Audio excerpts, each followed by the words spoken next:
5, 4, 3, 2, 1. Hey, what's up? It's Rick Dees in the morning. Right now, Vindog. Going live from a 35,000-foot view, the Captain America for Jesus himself, vinndoggradio. Well, ladies and gentlemen, we are back. We're live at Standing Stones Community Church in Phoenix, Arizona. The time is now Prophecy Conference. Yes, I am so excited to be here. I am having a great time. And, well, hey, wait a minute. There's Pastor Tom. There you go. Look at this. Yeah. Look who's here. Yeah, that's Brother Tom Hughes. And we call that a balagan. Yes, the Balagan just happened, ladies and gentlemen. Yes, thank God for Balagans. That was the perfect Balagan. Yes. There you go. Oh, man. If you're on YouTube, please do like, share, subscribe. If you are on the infamous X, formerly known as Twitter, please hit the repost and follow. Also, if you're on Getter, thank you so much for being on Getter, because at Getter, it gets better. Jason Miller and the entire crew at Getter always takes care of us over there. And this will also be distributed on Spotify, iHeartRadio, Apple Podcasts, and Amazon Music. Thank you so much for the folks over at iHeartRadio, too, for picking it up. It is so great that you're doing that. Thank you so much. And other things are coming soon. But it's great to have my good brother here, my brother David Tal. All right. Yes. The balagan itself. Yes, Mr. Balagan Connection.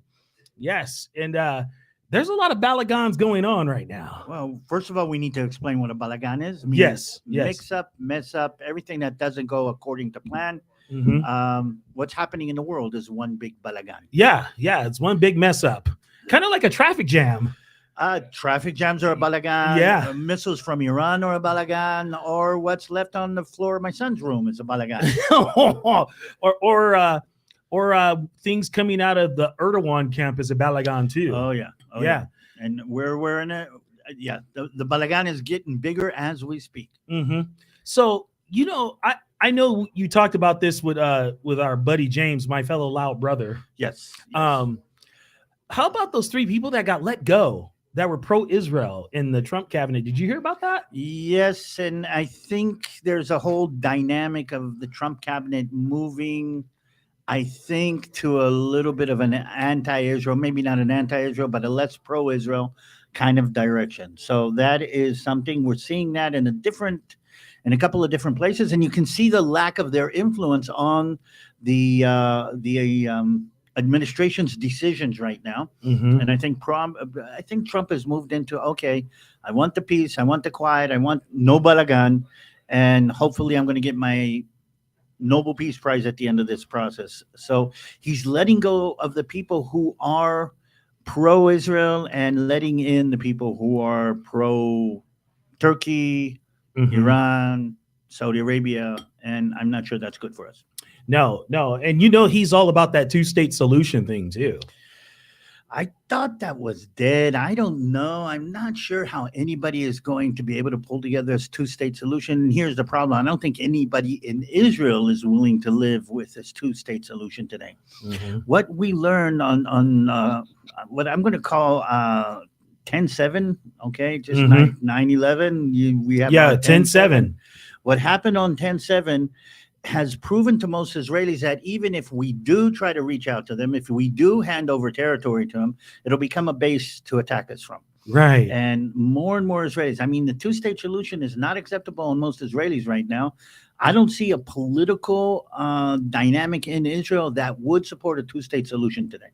I think it'll be actually terrible. So I don't even think it's possible, especially when you want to have a 2-state solution with the people that want to eliminate Israelis and Jews around the world.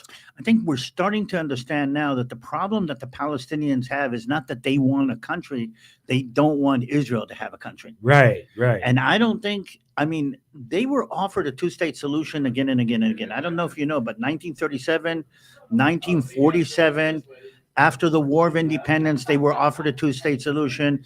After the 6-Day War, a lot of people don't know, Israel went out and said, okay, we'll give everything back and give you back. They were offered a 2-state solution. And another 4 times since, The Palestinians have been offered a two-state solution. They haven't accepted it, even though Israel has been willing in many cases. And the reason they haven't accepted it is because they don't want a Palestinian state. They want not to have a Jewish state. And I think that's something that most people need to understand. Yeah, and you know about the vote that went down at the UN, 14 countries that were voting. Basically, they were voting against Israel. Well, they were voting to recognize a Palestinian state. Mm-hmm. Now, the Palestinian state is more or less recognized. I don't know if you know, but there are areas inside what we call Judea and Samaria, which are under Palestinian control. The Palestinians collect the taxes. The Palestinians, how do you say, upkeep the law. There's Palestinian policemen walking around with AK-47s. So there is a situation like that already. And I'm not sure if recognizing them as a state is going to pass the right idea, because if you recognize the Palestinian state, you are actually giving the Hamas a reward for slaughtering, raping, and killing Israelis in the most brutal manner. Yeah, well, you know, my slogan on here is "No Mas Hamas." Oh, okay. Yeah, I like to say that because I just can't deal with all these people who are trying to be pro Hamas people in the United States, especially in the alphabet community. And we know that you remember, I think it was a little over a year ago when one of the alphabet people went over there and they got thrown off of a roof. Well, the tendency, I don't know. There's only one nation in the whole Middle East where you can be a part of the alphabet community. There's Israel. only one country in the whole Middle East where you can be legally, where you can be gay. And I'm going to say it weird. I know I'm not sure I want to do this, but there was a gay parade in Jerusalem yesterday. You wouldn't have a gay parade in any other Middle Eastern country. So I don't really understand how the alphabet community is into this. And one of the most classic aspects of the woke, progressive, wacko, crazy is Mrs. Greta Thunberg, who is literally on a ship trying to land in Egypt as we speak. And I mean, it's hilarious. It's hilarious. Israel, the people in Israel, my feed is full of people from Israel saying, "Let her through. Let her get into Gaza. Let's see how she deals with Gaza, or how Gaza deals with her." But anybody who knows anything about Islam knows that the alphabet community has no place in any Muslim world, much less Gaza. Yeah, there was even a video clip I played a couple of months ago of a guy that was a Muslim saying, "Hey, we don't support that." So don't say that you're with us because we don't support what you're doing. Well, Hassan Nasrallah, who is the late head of the Hezbollah in Lebanon, his son actually was on record saying, if you are gay, you should die. Even if you have gay tendencies and you don't act on them. We heard Pastor Brendan Holhurst was talking about it a little while ago. Even if you have gay tendencies, you should die. That is the Muslim dynamic. That is the Muslim theology. I don't understand why the supporters of Hamas walk around in pink hair. I mean, it doesn't compute. No, it doesn't compute at all. So let's talk about something that you and I both know is a total lie. They're saying, wow, Israel's committing genocide by killing all the children and blah, blah, blah in Gaza. But we know that that's not true.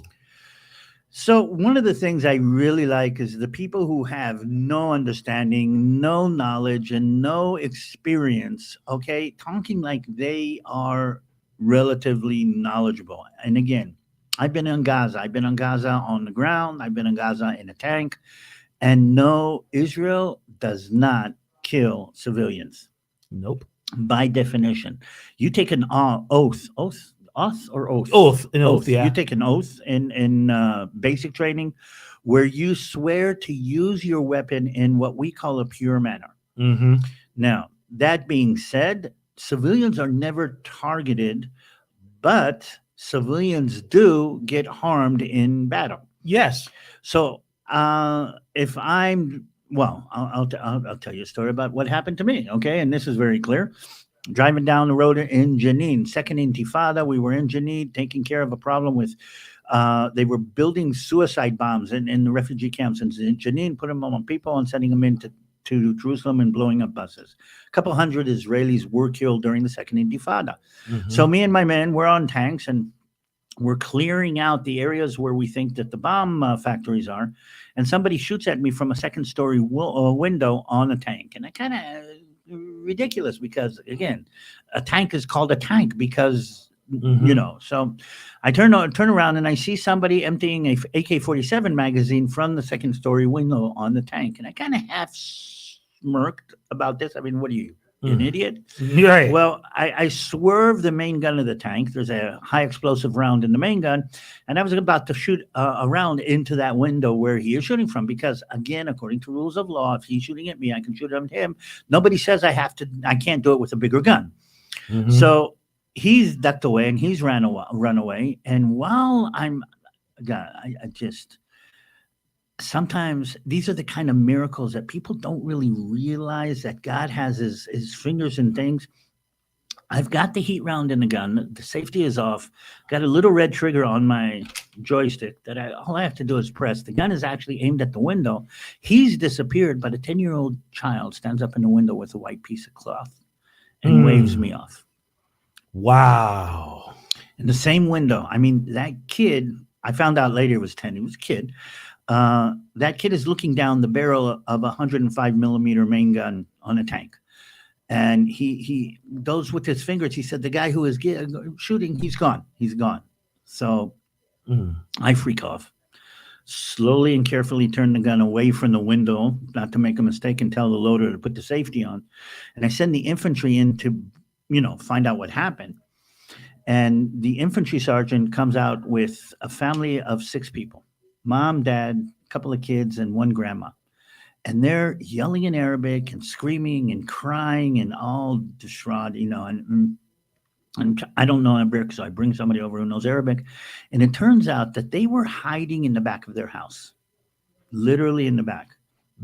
Somebody ran up from their backyard, climbed onto the second story, saw them sitting in the back of the house, stood up in their window and fired at me, the tank that was down in the street, hoping that I would fire back. Yep. That's pretty much it right there. That is how the war is being fought. He didn't care about them. He couldn't care less about them. He wanted me to fire back. And what would be on CNN the next morning? Israeli kills family in Gaza. Tank kills family. And here's my problem. And again, for me, it's personal. A lot of people don't really realize this. I would have had to live with that. I would have had to live with taking the lives of 6 innocent people. And again, he was to blame. He instigated, again, according to all rules of law, I would have been able to do it. But he uses or tried to use me in the media war, and he tried to use his own people in this battle. And that, I need people to understand that that's how the war is being fought. Yeah. And as a matter of fact, from what I learned from you, that the IDF actually has a code of ethics when it comes to fighting wars. They warn people. Yes. That's unheard of. Well, I'll see if I can find a video came across my feed a little while ago where they were yelling at somebody to move away from a house. And you can't really understand why. And they run down the street, grab this kid and pull him back. And they move away from the certain house. And then, boom, the house blows up. Now, here's the thing. They knew the house was going to go blown up because Israel indicates, it says, we're going to be attacking this house. We know there's an arms depot. We know there's a tunnel underneath. We're going to be hitting this house in 25 minutes. Please get out of the way. Now, here's the thing. Most of them do, but why do they let their kids run around on the road where they know that this is going to happen? I mean, what else do you want me to do in order to make sure that no children will be caught in the crossfire? And they're letting the kids run around in this vicinity, knowing that this is going to come. Israel, when it goes into Khan Yunis, says, everybody move out of Khan Yunis because there's going to be a battle in Khan Yunis. Now, we not only tell them to move out, we tell them where to go, where they will be safe. And we know that they will be safe. No other army in the world does that, including the American army, by the way. Yeah, exactly. I just wanted to make that clear to everybody because in the mainstream media, you're not going to get that kind of information whatsoever. No. They'll just propagate on lie on top of a lie. Well, the mainstream media has an agenda to paint Israel in the worst possible picture. Mm-hmm. Now, the terrorist Hamas knows that and is using the mainstream media in that kind of dynamic. So Mm-hmm. we've got this, okay, here's the mainstream media. They want to paint Israel in a bad paint. We'll create the situation. We'll create the scenario. We'll take pictures of babies in the rubble, though the babies are completely unscratched and unscathed. But, we'll take the pictures, we'll put them on, and we'll blame Israel for this. And the idea is to blame Israel as much as possible in this war. I don't know if you know, but taqiyya, the word in Arabic, is to lie in advancements of Islam. Wow. Meaning you learn from the Bible, thou shalt not lie. Mm-hmm. Okay? And you also know that it's a sin to use sin for God's needs. You can't lie in order to glorify God. You can't Right. sin to glorify God. Right. In Islam, it's not the same. And they have, and the Quran says it, and Muhammad actually said it in the Quran, not in the Hadith. He says, if your lying advances the cause of Islam, it's okay to lie. Yeah. And it says Allah, basically Allah is a great deceiver too. The greatest deceiver. Mm-hmm. Well, we know who the other greater deceiver was. Mm-hmm. Mm-hmm. But they believe that it is okay to lie. So if they can lie and achieve a goal, that's okay. Mm-hmm. Which is many times. For instance, last week there was a whole thing on all the news about Israel firing at Gazans on their way to get humanitarian aid, to get food. Mm-hmm. Now, we've opened up food distribution centers in order to allow the Gazans to get food without having to go to Hamas, because the Hamas was taking the food that they got for free and making them pay and was controlling the amount of food they got. So Israel says, we want there not to be any starvation in Gaza, so we will be supplying the food. You come up, you say you live in Gaza, here's a box of food that'll feed 5 people for 5 days. That's the content that we're talking about. Mm-hmm. Hamas doesn't like that. So they told their people not to eat food from the Jews. Basically, they said it's better for you to starve than to eat Jewish food. Now, between me and you, Jewish food isn't all that great. Okay, Arab food is much, much better. I don't know if you know, but falafel is not Jewish, it's Arab. But, okay, so what I'm trying to say is they really are willing to starve their people in order to achieve the media. Mm-hmm. But when that didn't work, they literally fired on people on their way to get some food and said, if you go to the Israelis to get food, we will fire upon you. Now, here's the thing. The media blamed Israel for the firing. Wow. The media blamed. So when the bodies were brought into the hospital, there was a hospital in Gaza, the bodies were brought into the hospital. I saw a BBC interviewing a British doctor who said 12 people came in with gunshot wounds. Okay, that's fine. Then she said something that was definitely untrue.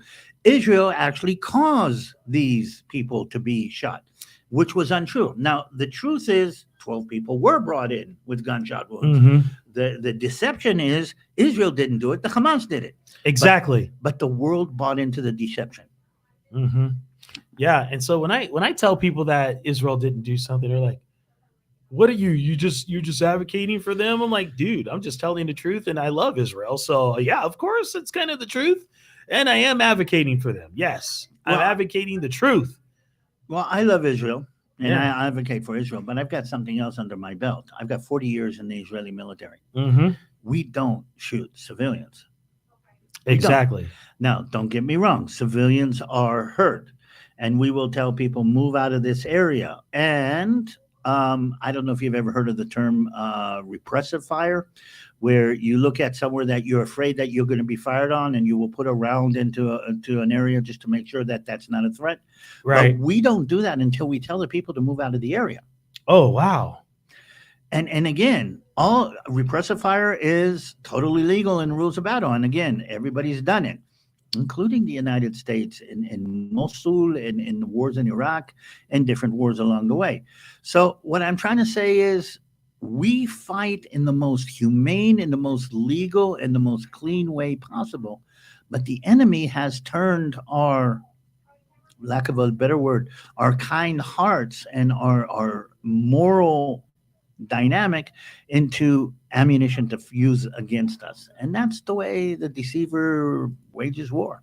We know that. Yeah, and man, this is insane that this Balagan is still continuing. As a matter of fact, now supposedly they're going to be peace talks with Iran, and I wouldn't trust Iran with my hand tied behind my back, to be honest with you. Well, I'm going to give you a good piece of advice. Never trust a jihadi. Somebody whose role in life is to bring jihad to the world. Never trust what he said, because, again, by his theology, he is allowed to lie. He is supposed to use deceit and deception in the name of Allah. Mhm. And that is a basic aspect of what we're talking about. It is lying in the name of Islam. So what I'm trying to say is never trust them, but they are playing, and I think the American administration is playing with them. We're going to see how that works out. This week should be very, very interesting. Yeah, they're playing footsies with the devil. Yep. Yep. To be honest with you, and I'm what's really behind this agenda? Does he really think that the art of the deal is going to work with this? You know what I mean? That's what I keep asking myself. Well, I kind of, among other things, when I started hearing some of this, I've got a good friend who is now the American ambassador in Jerusalem.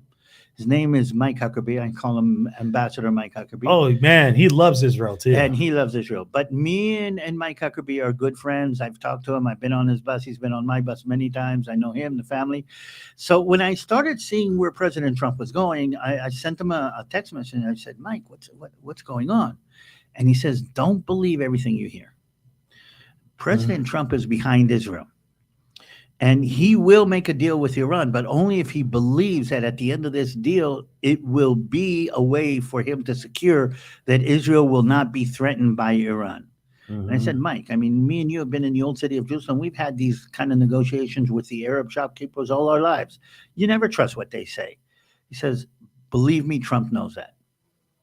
So, I mean, I'm conveying what I've heard, but I got to tell you, truthfully, we are very worldly. I don't know if you remember, Israel's smaller than New Jersey. Yes, it's real small. It's tiny. So Yeah. one nuclear device anywhere in Israel would be the destruction of Israel, would be an end time event kind of for Israel. So we are worried. Yeah. But fortunately, God's not going to let that happen. So, you know, but it seems like everything's like really started to play up what we know in the Bible about, you know, the Gog and Magog war, but it's not yet. But it seems like the table's being set for that. Well, we've been sitting here in a prophecy conference for the last 2 days, and all the dominoes are kind of falling in a line right now. Not all of them have fallen, but you can see where this is going. And it's getting worse and worse as we speak. Yeah, it really is. And it just kind of makes me wonder, like, because I'm still like, okay, what is the plan of Washington, D.C. right now when it comes to supporting Israel? Like, what is their plan? Well, I think what President Trump sees is some kind of overall peace, quiet negotiation, what we call the mega deal. Saudi Arabia, the Gulf states, Jordan, and Egypt, together with Israel, making some kind of an agreement. I think he sees that in his mind's eye, and I think he thinks that he can pull it off. That's what we're worried about. Whether he will or will not is the question, and whether, if he does, will that bring peace? But I mean, again, we've talked to all these prophecy specialists who are saying that peace in the Middle East is a prerequisite for the final stage. Have you seen this? Oh, yeah.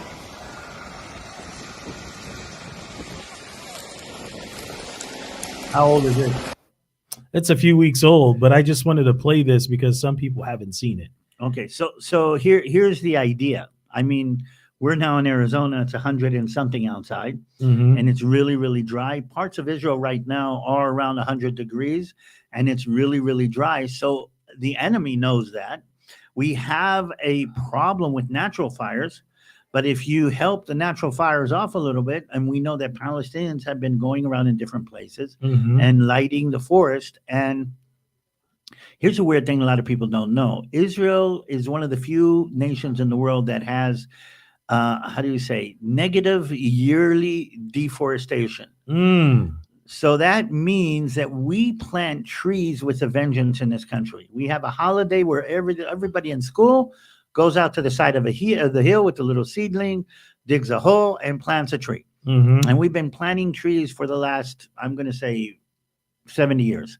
So the central part of Israel, the hilly parts of Israel, the Carmel parts of Israel are planted with trees. But those trees get dry, and those trees become a fire hazard if you light them on. And again, because we have so many trees, our enemy is starting to use that as a way. Another thing that they were doing, they were tying little incendiary devices to balloons. Put a balloon with a long cable, light an incendiary device, and have the wind bring it from one side to the other side. And we were having serious problems with fields that were being lit during the summer. We have a major war on a regular basis with this. So they're using fire as part of their, how do you say, tactics today. Yeah, man. But unfortunately for them, it's going to end in fire and brimstone. Man. So where do you see this going? One of two ways right now. Either there is going to be an agreement, and we're going to be sitting here a week from now, 2 weeks from now, a month from now, and we're going to say, here is the big peace in the Middle East that Ezekiel 38 talks about. Or it's going to be a full-fledged, it's going to break up in Gaza. Israel is going to completely conquer Gaza. The Iranians are not going to agree to a ceasefire. Israel will attack Iran because we can't allow the Iranians to have a nuclear weapon. That will raise up at least enough of the Muslim world against Israel. Europe is going to turn its back on Israel. And the question is what the United States will do. And that might be the situation we're going to find ourselves in a couple of weeks also. So it's either going to go to some kind of mega peace deal or mega balagan. Yeah. I kind of feel like there's a mega balagan that's going to happen. Yep. Because I know that Israel was sent some bunker buster bombs. I don't know how true that is. No, that is true. We have been buying up every bunker buster that we could from wherever we can. And but bunker busters are not a solution to everything. I mean, those tunnels that they have in Iran in some places are really, really deep. But I don't know if you know, we figured out how to thread the bunker busters one after the other. Oh, wow. So you drop a bunker buster on a place and you haven't gone all the way down, but then you drop the next one on the hole where the first one went in, and so forth and so on. So bunker busters are something that if you use correctly, can make it all the way down. I mean, that's how Nasrallah found his connection to his 72 Virginians and other people. Nasrallah was the head of the Hezbollah. He died after 6 bunker busters were dropped on his facility, one after the other. Yeah, that was pretty crazy. And these people try and say that they're going to die with honor. They are dying with honor as far as they're concerned. That's probably part of the problem. And we, again, I think it's, I'm hearing from the right-wing media and many kinds, we're not dealing with the regular army or regular organization. We're dealing with a death cult. And they believe that it is honorable to die in the name of Allah. And they're willing for them to die, for the wives to die, and for their children to die in the name of Allah. And that's part of what we're dealing with. Yeah, that's too bad that they're willing to do that. Yeah. You know, but we all know that these people are dangerous. They're in it for themselves. Well, and I'm going to make it clear. I think I don't remember who said it, but when they're done with us, they're on the way here. You know that. Yeah, I read the 100-year plan. Yeah. Yeah. and they're saying it clear. The Houthis in Yemen, which are very militant, who closed off shipping, they have a sign that literally says "Death to Israel, Death to America," Mm-hmm. and Allahu Akbar. Basically, Mm-hmm. Iran calls us the little Satan and you the big Satan. I mean, Mhm. this is a war against Western civilization, and I'm going to say even a little bit more. Western civilization, we heard it here in a couple of ways, is an embodiment of Judeo-Christian values, even Mhm. though not everybody's a born-again Christian or Mhm. not everybody's a practicing Jew. The Mhm. values that God instilled in the Old Testament and the New Testament Mhm. have impacted on this great nation, our founding fathers who put up the way this nation is being run. Mhm. So this is a war not only against Israel and its Jewish values and its Jewish place in history and God's plan. Mhm. This is a war also against America and its values. And if you ask the people what are the values that they have a problem with, they are the godly values that are a part of our civilization. Mhm. But the war's on two fronts because the enemy from outside is attacking the America and the United States and its values. But there's a war on from inside too. Mhm. And we just heard Pastor Tom and we heard Pastor Brandon talking about the war on the basic values that is being waged inside the United States right now. Mhm. And just look what's happening with the whole gender issue. That's a war on one value. Mhm. The whole progressive issue. That's a war on the value of truth. So these are wars against godly values that are Mhm. taking place on the ground in the Middle East. If they ever do get through Israel and the Middle East, they're going to be headed here. And in the meantime, there's a war on the values of God in our societies, which is Mhm. why people need to stand up and be a part of this. Yeah, absolutely, 100%. And I heard Brandon also say that he had to cut some churches off of his list because they're even coming against Israel. The war on these values, the war on godliness, has seeped into the church. Mm-hmm. And we kind of expect, in many cases, for the church to be the leader, the leadership, the spiritual leadership, in standing up against Satan. Mm-hmm. But Satan sometimes makes his little inroads into even the church leadership. And one of the ways that I am seeing it happen is churches who are either not supporting Israel and what's going on right now because Mhm. it's become confrontational and controversial, or people who are literally coming out against Israel. Mm-hmm. And some people have bought into a direction, a type, a kind of theology. We call it replacement theology, Mm-hmm. which replaces Israel in its role in the world and in its connection to God, Mm-hmm. replaces Israel with something else, in this case, the church. Replacement theology actually turns Israel into just another country, just like everybody else. And if that's true, then, I mean, what's the difference between Italians, French people, or Israeli people? So the attack on Israel is just an attack against somebody else in a kind of different country. Or I'm going to even say it like that. If you separate Israel from God's promise and God's promise from the land, then Israel is actually sitting in land that it's not theirs because the promise that God gave us to that land isn't in place. So if you disconnect the Abrahamic promise, God said, I will make you a great people. You will be the apple of my eye. And I will give you this land for your safekeeping for generations. If you disconnect that, Mm-hmm. and I've actually heard some people say, how does an agreement that was made 3,500 years ago still play a role in the politics in the Middle East today? And I say, it's not just an agreement, it's God's promise. Yeah. And if that doesn't play a role, then what hope do we have in anything? Mm-hmm. Mm-hmm. My basic conviction is that if you can prove that God breaks his promises, then how do we even know that we as Christians will be saved? I mean, that we'll die and go to heaven and not die and go to Target. I mean, how do you know that God will keep his promises to us?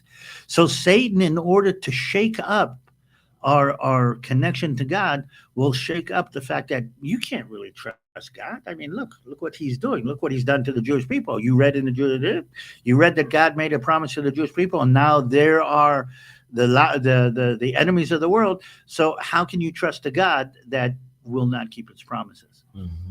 And you know what? God is keeping his promise, because there are people that are going back to Israel right now in unbelief. Yep. And it And- says and- that in the Bible. And also, this one was amazing to me that I learned. There are people that were living in Ethiopia that are going back to Israel. Well, not so much now. I mean, Yeah. I think we've got most of the Ethiopian Jews back. Yeah, you got most of them back. Yeah. Yeah,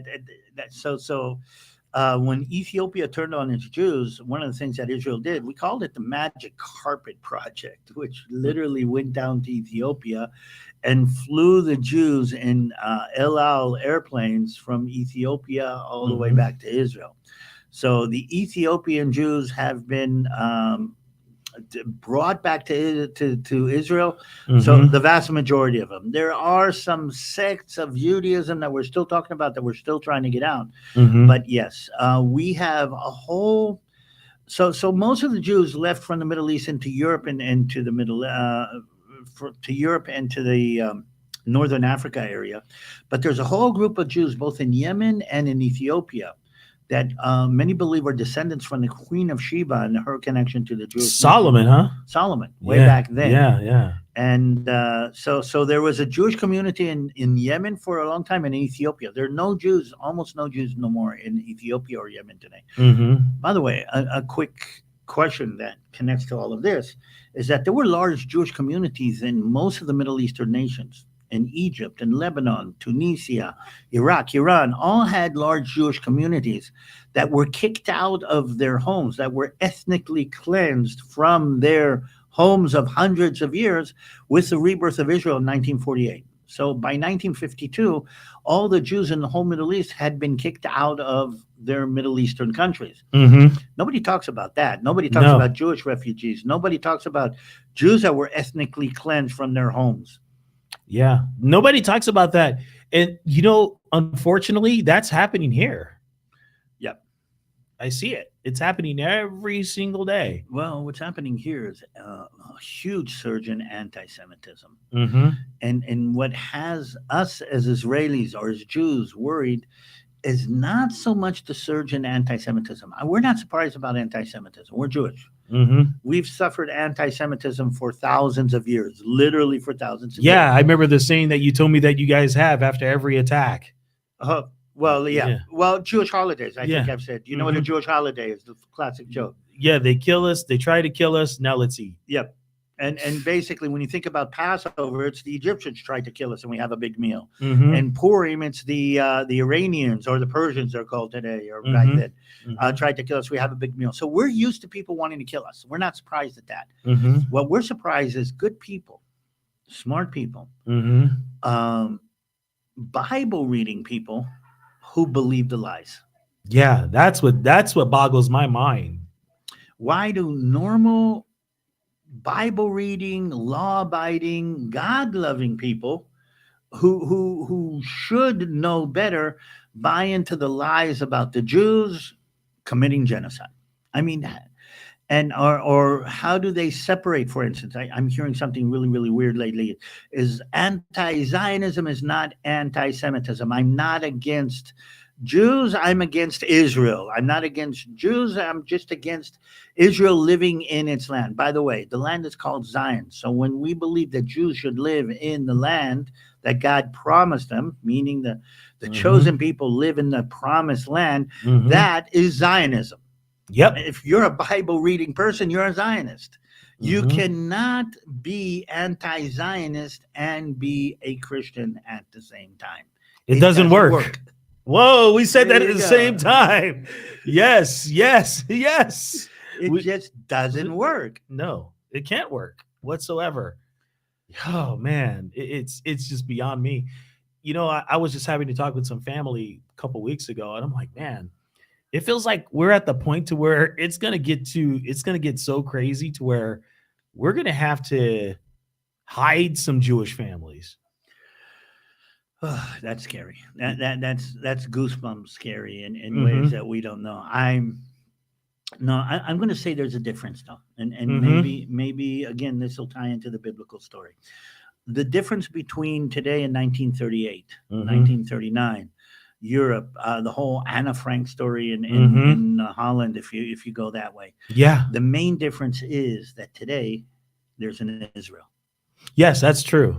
and That's true. they have a place to come. Mm-hmm. They have a place to be. They have a place where they will be. And the Bible says that God will gather us from all the nations Mm-hmm. at this period. And here's Mhm. what we'll bring. And there's a huge influx of aliyah, of immigration from Mhm. France right now. I don't know if you know, but Oh yeah, France. Yeah, big surge from big France. surge, Mhm. very anti-Israel. Mhm. President Macron said Oh that. yeah, with his husband wife that slapped him. Oh yeah. But he was saying we should give the Palestinians a state, this two-state solution, and it was Mike Huckabee that said if the French want to give the Palestinians a state, let them have a state on the French Riviera. They would really like the weather there. Yeah, absolutely. Again, France has become anti-Israel. There's a huge influx. There's whole communities in Israel who are French immigrants. I mean, you can get a French baguette in Netanya today, and you know, and other things. So Yeah, that's a crazy Balagan going over on Europe right yeah, now. Europe has fallen. Yeah, it's done. Well, do you know why? They killed their Jews. Mm-hmm. They killed the Jews. They Mhm. killed the Jews, and those that were left ran away. And instead of that, they filled up Europe with Muslims. Yep. And God said that the descendants of Ishmael will be an aggravated, angry descendant. Yeah, there'll be trouble on everyone. And God said that. So Mhm. if you send God's chosen people, if you mass murder them, Mhm. and then a generation later bring in millions of Muslims, what do you think is going to happen? Mm-hmm. And it's happening. Yeah. Yeah. And you know, it was something else that was major is when that Jewish couple, they were killed here in the United States. And they were planning to get married. Yes, that's really close for me because Yaron grew up in the Messianic movement in Israel. He was a Christian. He was a Mhm. Messianic. When I say Messianic, I mean Jews who believe in Jesus, Jewish Mhm. followers of Yep. Jesus. Yep. Yaron was a Messianic Christian, so was Sarah, and they were planning on coming back and getting married. But I know the family. They grew up in the Messianic community in Israel. I know Mhm. Yaron's father, Daniel, and it was very close. And here's the weird thing: the guy that murdered them, and I'm going to say definitely murdered them, didn't do that because they were Israeli. Didn't do that because they were working in the embassy. He did that because they were Jewish. Mm-hmm. He didn't know that they were Israeli. He didn't know that they were believers. He just knew one thing, and that was enough for him to do what he did. He knew that they were Jewish Mm-hmm. because they were in a Jewish event at a Jewish place. Mm-hmm. That is the core essence of what we're looking at, and we're going to see more and more Jewish attacks. We saw the one in Boulder. We saw the huge Jewish Christian In Seattle. not in Seattle. There was one in Washington that was supposed to come together. Excuse me, in Texas. Oh, that was supposed to yeah. come together next week. Yes. And it was canceled.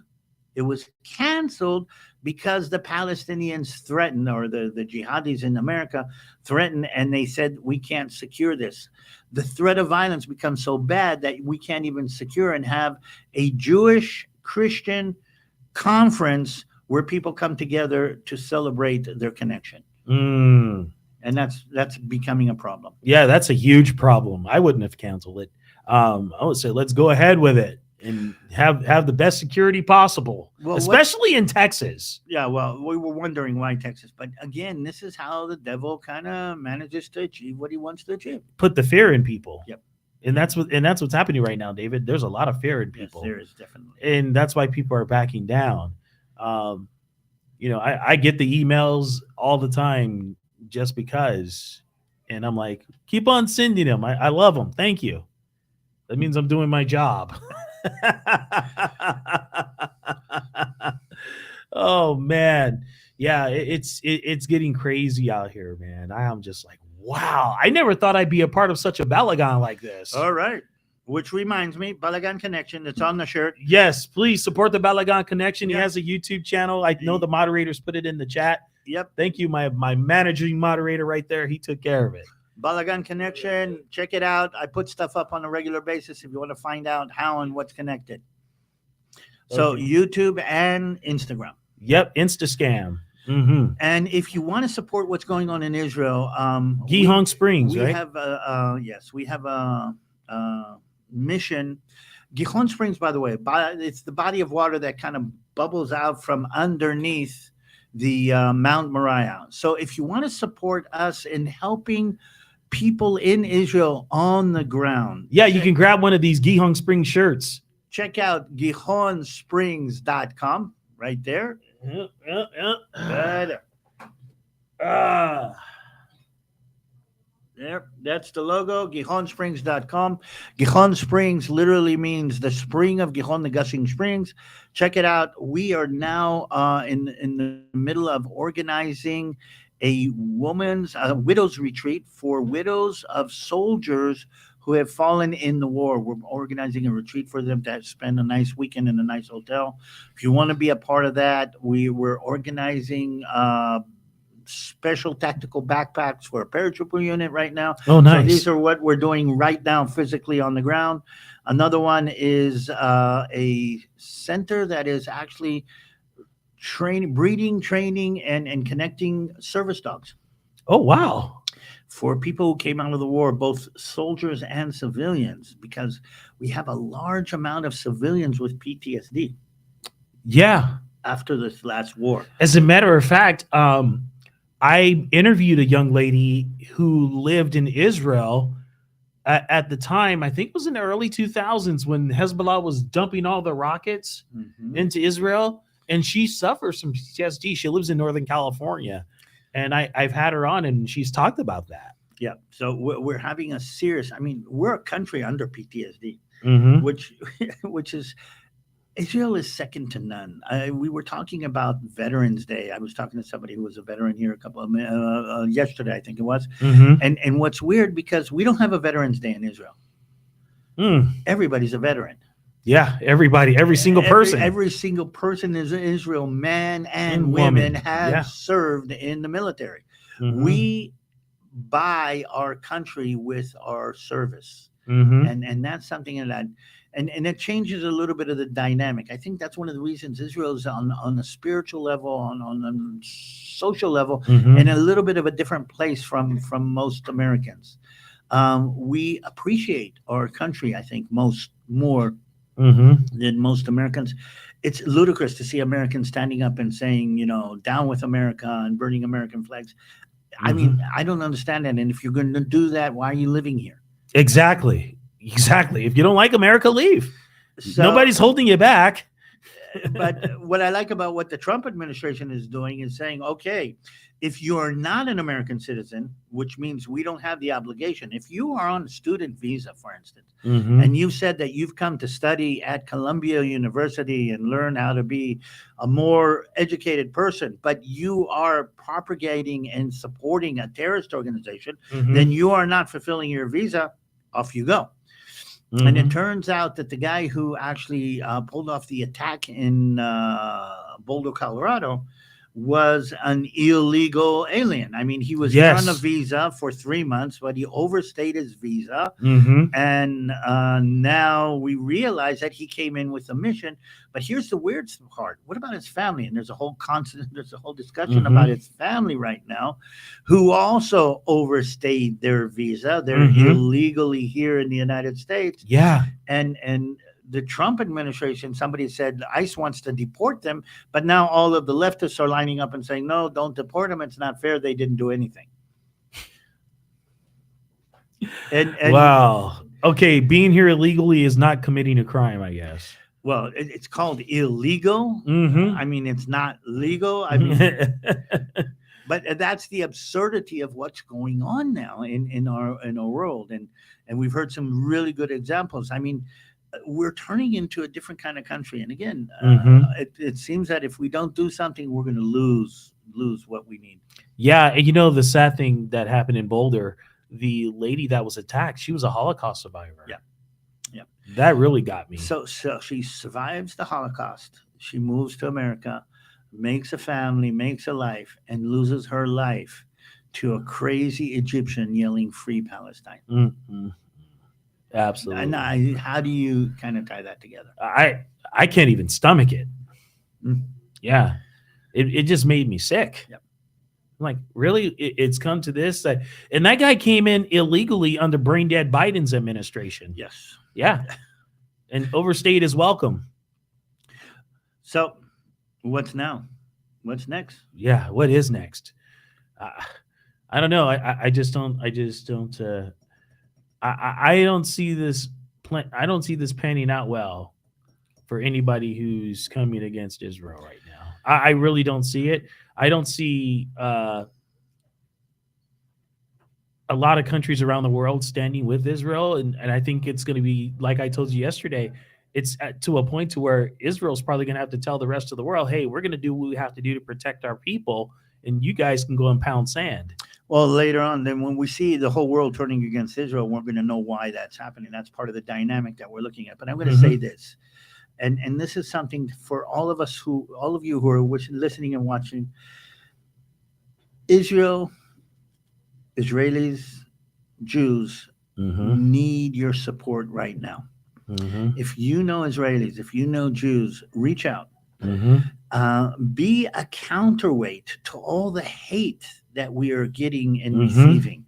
Be a difference. And what I find fascinating is that tourism. I'm a tour guide in Israel. Tourism is completely non-existent today unless something happens. But there was one tour that I did this year, and we were in overlooking the Valley of Elah, and where David and Goliath had the battle, the battle, and the pastor was there doing a teaching on David and how David was anointed before he went to fight Goliath. Now you know how to say anointed in Latin. Well, you know how to say anointed in Hebrew is Mashiach. Mashiach. Okay, I like that. and how do you say anointed in Latin? When you translate Mashiach into Latin, you come up with Messiah. And when you transfer Messiah into different parts of Latin, it becomes Christ.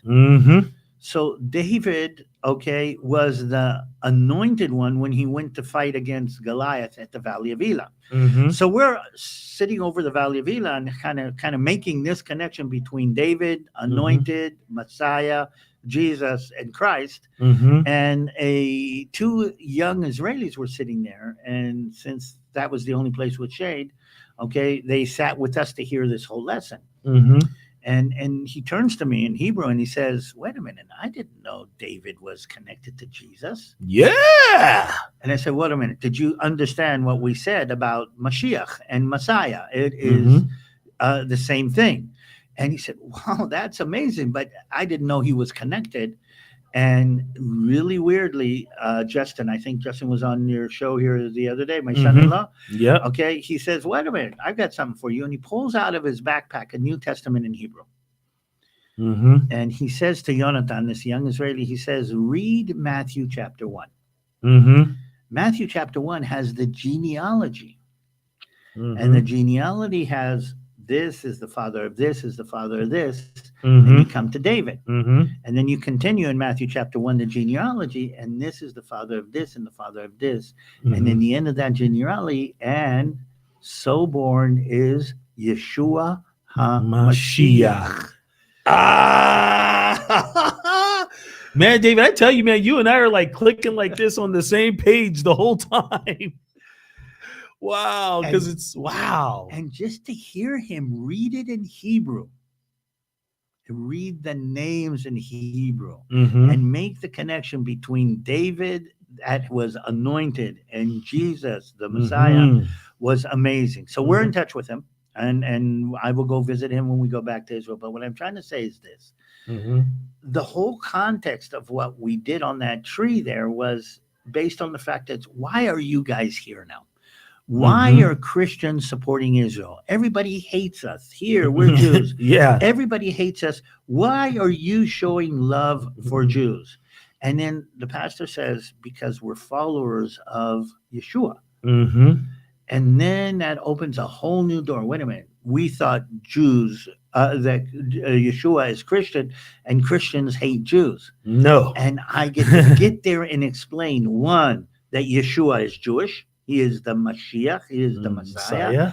And two, that true Christians love the Jews. Mm-hmm. And if they don't, they're not true Christians. Nope. And that is a whole new way to relate. So, what I'm trying to say is this: if you know Israelis who are expecting and watching what's going on in the news, all the hatred being perpetrated at them, if you know Jews who are fearful to walk around with their Magen David now because they feel that that they will be attacked because of their Jewishness, because listen, it's happening. If you know anybody like that, reach out and say, I'm reaching out to support you because I am a follower of Yeshua HaMashiach. That is worth very much. We need it now. And if there's anything that comes out of this, please reach out to your Jewish friends, reach out to your Israeli friends. Just let them know that they are loved because of who we are and not hated, because we see ourselves hated because of who we are. We need to find the love of Jesus to counterbalance the hate that we're seeing. That's right. That's right. That's why we do what we do, guys. There you go. You know, because we need to let them know, hey, you know what? We're with you, because Yeshua has requires us to be also. Because we love God's chosen people. Absolutely. Yeah. And you know what's so crazy about this, David? When you talk about Yeshua, he even said, you know, we're going to be hated because we love him. And it's going to get worse. Yeah. What do they say? Saturday crowd first, then the Sunday crowd. Yep. And everything that we've been hearing here at this conference says that, you know, the clock's kind of winding down. It's ticking. The time is now. Yeah, it is winding down, and it's going to be a bigger balagan. Yeah. So get yourselves ready. Yeah. Prepare your children, by the way. A little bit about my background. I grew up as a Christian in a Jewish environment, one of the few places where there's a completely Jewish country. And I grew up as a Christian, and it wasn't easy because I was persecuted for being a Christian. And I'm going to say this. I mean, my sister and my brother work for an organization in Israel that does youth camps for believing, for Christian youth before they go into the army. They had a youth camp this weekend with 500 kids. Amazing. Wow, that's a blessing. So my sister does all the cooking, my mom does all the praying, and my brother is but you know, there's a whole team about that. But what I'm trying to say is that the Messianic community in Israel is very small. It's growing, but it's very, very small. So I grew up trying to explain to people why Israel needs Christians. You know, they would say Christians were terrible down through history. They're against us. We now have a Jewish state. Why do we need Christians in this Jewish state? And I would explain, well, you know, Jesus was a Jew. I don't know if you know that. He wasn't a Christian. Yeah. He was a Jew. Yeah, he was. Let's keep that a secret. Yeah, let's keep that to ourselves. Yeah. Okay, Jesus was a Jewish rabbi. Yeah. Rabbi. They actually called him rabbi. Okay, but basically, I was explaining to these young Israelis, why do we need, you know, Christians? And it was really, really hard to explain to them how. And I got persecuted as a kid. What I'm trying to say is this: your children are going to be persecuted for being Christians. Yep. Your grandchildren are going to be persecuted for being Christians. There's nothing you can do about it. And I'm sorry to say, I'm not sure that's a bad thing, because Jesus said again and again, they will persecute you in my name. Yes. In my name. And we're coming to that. But what I'm trying to say is understand this and prepare your children. Prepare your grandchildren. People are not going to like them because of what they are. People are not going to like them because they pray for their peanut butter and jelly sandwich and at school. People are not going to like them because they go to Sunday school. And you have to prepare them to be okay with not being liked. Yep. That's why you got to jump in the boat with Jesus. There you go. It's sink or swim. Which one are you going to do? But we live in a society where everybody needs to be liked, and we all want to be liked, and we all want to be accepted. Yes. And again, if this is going the way we think it is, and most of us believe it is this, they're not going to be liked. They're not going to be accepted. Nope. They're not going to be wanted.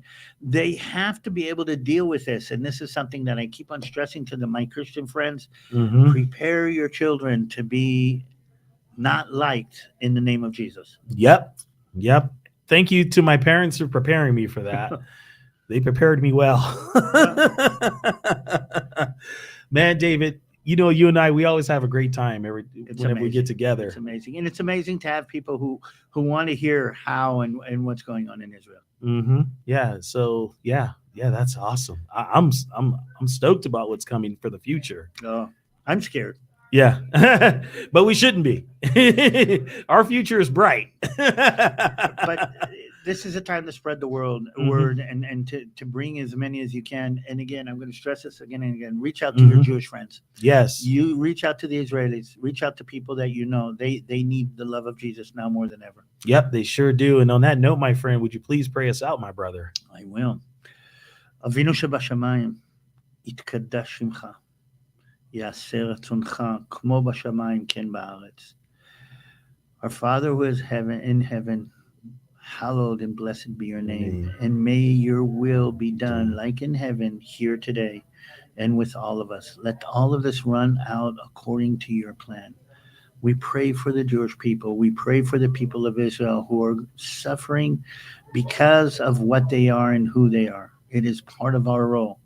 Please bring them peace. Bring them peace in the Middle East, but more than anything, bring them the Prince of Peace himself, so they will know the peace of the Jewish Mashiach. We pray for our nation. We pray for the United States, who is showing again and again how far it's moving away from you. Bring us back as much as we can into the fold. And we pray for what is to come. Let your will be done here on earth, just like it is in heaven. Yes. We just pray to be a part of this in the way that you want us to be. And we pray this in the name of your son, Yeshua, who actually brought redemption to all of us. In the name of Yeshua Mashiach. Amen. Amen. God bless you. We love you. And I will see you back in a little bit. Yes, my brother David Tao has joined us. I love this brother. This is awesome. All right. And Hope we get to see you soon. Yes, you will. All right. God bless you. We love you, folks. Take care.